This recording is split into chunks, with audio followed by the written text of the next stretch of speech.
解放军围台演训结束，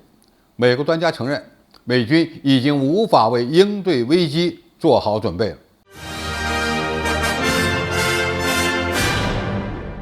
观众朋友、网友朋友，大家好，我是付天少。在解放军结束4天围台演训的活动之后，美国国内的专家开始反省事态的发展。防务1号网站最近发表文章称，中国在未来几年有多种军事或强制行动选择，无论是美国还是台湾当局都无法为所有这些做好准备。8月3日，美国的战略与国际研究中心进行了一次兵棋推演，他们发现，美国如果要干涉解放军的对台围攻，在冲突的前2周将损失1艘航空母舰、10艘驱逐舰、6艘潜艇和数十架飞机，而且呢还有数千名美军死亡。更残酷的现实是，当美军决心向解放军的舰队发动导弹反击时，发现导弹根本不够用。洛克希德马丁公司制造的远程反舰导弹对战斗的胜负尤其重要，但通过推演，他们发现这些导弹已经用完了。退役海军少将兼高级研究员马克·蒙哥马利说，这再次证明了我们正处于弹药的真正困境中，类似于乌克兰的战斗，短短3个月就用光了积攒7年的标枪导弹。美国储备的拉斯姆导弹只有数百枚，这实际上将导致在战斗的前24个小时内被消耗光。美国军队需要800至1200枚远程反舰导弹，还包括马克思8鱼雷和短程海军打击导弹。美军甚至必须把这些导弹提前部署到印太地区，以缩短前往该地区的运输时间。而实际情况是，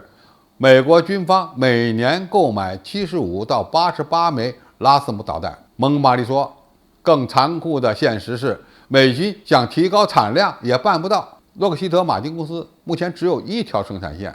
而且呢需要量产2种远程精确制导导弹。现在根本就没有太多的军费让军工企业扩大产能。美国专家认为，台湾地区当局还有一个办法，那就是发展非对称的作战能力。但是呢，他又无法面对解放军可能实施的长期封锁。哪种战争情景最有可能发生呢？有4种主要的可能性，其中对台湾主导的全面军事接管无疑是最引人注目的，但也有可能袭击一些较小的岛屿，如澎湖列岛，这可能会导致台北出现政治危机。中国大陆还可以尝试一些强制性的导弹袭击，以迫使台北接受中国大陆的统一议程。当然，还有进行海上封锁的可能性。美国专家认为，海军封锁是最有可能发生的情况。强大的隔离将阻止进入台湾地区的空中和海上交通，很快就会让台湾地区当局投降。虽然美国一直在鼓动台军将建设方向转向非对称作战，但是台军本身是一支非常传统的作战力量，已经习惯于配备大型装备与解放军正面作战，而且呢不愿意让美国主导其发展方向。其实让美国最难受的还不是美军已经没有能力阻止解放军武统台湾，而是他们根本不知道解放军会选择哪种作战样式。从本质上看，这就是中国大陆掌握解决台湾问题主动权的结果。当台海危机真正爆发时，可能是雷霆万钧的闪电战，也可能是长期的围困战，当然也有可能会攻占外岛，或者是直取本岛，有可能消灭台独的首恶分子，也有可能是以武逼统，有可能在2-3年内进行，也有可能等到2030年以后。在这种情况下，美军进行战争准备，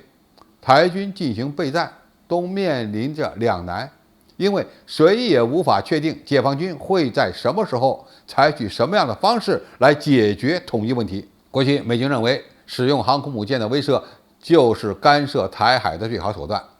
这次也被证明不管用了。而时间越往后，美军可用的手段就越少，估计躺平才是他们最好的选择。好，今天的评述就到这里，谢谢大家收看，我们下期再见。